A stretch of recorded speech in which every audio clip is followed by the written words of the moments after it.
আসসালামু আলাইকুম। কেমন আছেন আপনারা? আশা করি আল্লাহর রহমতে ভালো আছেন। আমি আলহামদুলিল্লাহ ভালো আছি। আজকে আবারও নতুন একটি বিষয় নিয়ে কথা বলবো। সেটা হচ্ছে নেক পেইন বা ঘাড় ব্যথা।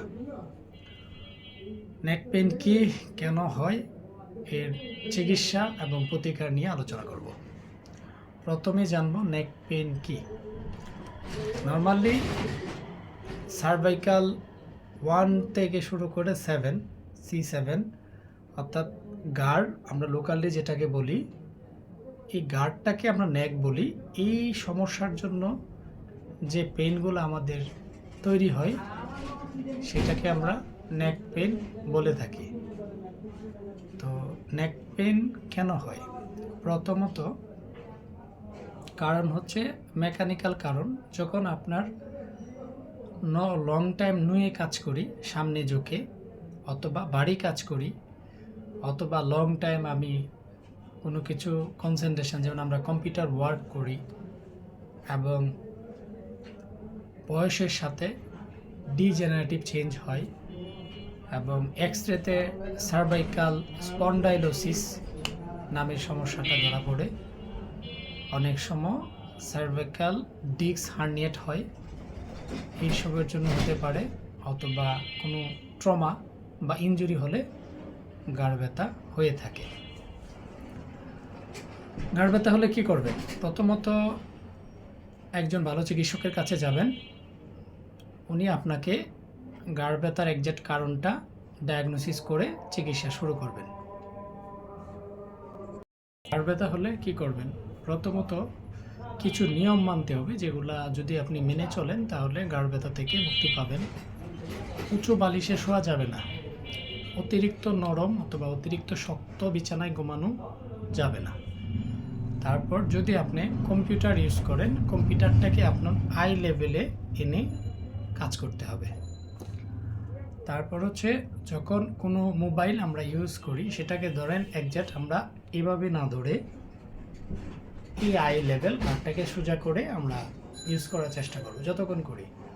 লং টাইম মোবাইল ইউজ করা বা কম্পিউটার ইউজ করা থেকে বিরত থাকব, এবং বাড়ি কাজ, হঠাৎ করে কোনো বাড়ি কাজ করা থেকে বিরত থাকবো। আরেকটা জিনিস হয় আমাদের, সেটা হচ্ছে যে আমরা ব্যাগ ইউজ করি, এক সাইডে ব্যাগ ইউজ করি। তখন এক সাইডে ব্যাগ ইউজ করা আমরা ছেড়ে দিব, বোথ পাশে, পেছনে অথবা সামনে, দুই পাশে আমরা ব্যাগ ইউজ করার চেষ্টা করব।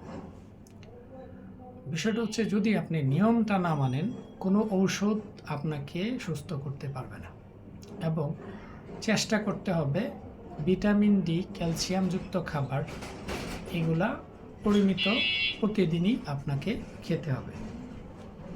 আর নিয়মিত ঘুমটা আপনার জন্য খুবই প্রয়োজন। যদি আপনি নিয়মিত না ঘুমান, সেক্ষেত্রেও ঘাড় ব্যথা হতে পারে। কিছু স্পেসিফিক চিকিৎসা, যেমন আপনার যখন ঘাড় ব্যথা হবে প্রাইমারি স্টেজে, আপনাকে হয়তো মাসেল রিল্যাক্সেন্ট অথবা প্যারাসিটামল খেতে পারেন। এগুলা খেলে হয়তো আপনি প্রাথমিক ব্যথাটা কমে যাবে। বাট পার্মানেন্টলি ব্যথা কমানোর জন্য আপনাকে অবশ্যই একজন ফিজিওথেরাপি চিকিৎসকের পরামর্শ নিতে হবে।